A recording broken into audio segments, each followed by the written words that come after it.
J'ai la chance de pouvoir écrire une série qui s'appelle Projet Frangin, donc en collaboration avec 3 boîtes de production qui sont des boîtes de production, Les Tambours de Soie et France Télévisions, ce qui m'a permis de me rendre compte de ce que c'est que la notion d'auteur, qui est une notion vraiment spécifique. L'écriture scénaristique, en fait, est un métier à part entière et que ça mérite vraiment d'être écouté et d'être rencontré.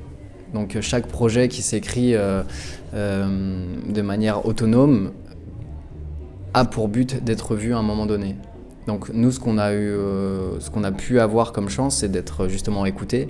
Moi, ce que je trouve vraiment intéressant dans cette démarche avec Boost Your Film, c'est que chaque auteur, de manière isolée, peut maintenant promouvoir son projet. Donc on est au départ d'un lancement internet sur comment promouvoir un sujet, etc.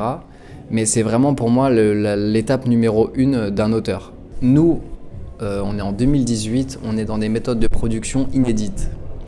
On est dans le balbutiement de ce que c'est qu'Internet, on est dans le balbutiement de ce que c'est que la production, on va dire plus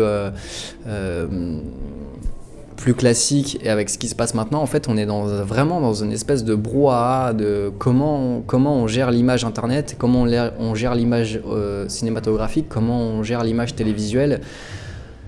Personne ne peut répondre à la question, seul le temps le dira en fait. Là on arrive vraiment, on a encore du boulot, vraiment on a encore du boulot. Mais l'important pour moi c'est vraiment de ne négliger aucune manière de produire. Nous on a eu la chance avec Projet Frangin d'être entre la télévision et Internet. Mais on est vraiment sur l'entre-deux en fait. On a la chance d'avoir la production télévisuelle, donc investir vraiment des moyens dans un projet, mais on reste sur une plateforme de diffusion qui est Internet, donc en fait, on est vraiment au balbutiement de quelque chose de nouveau, en fait. Et c'est ça qui est très intéressant, ouais.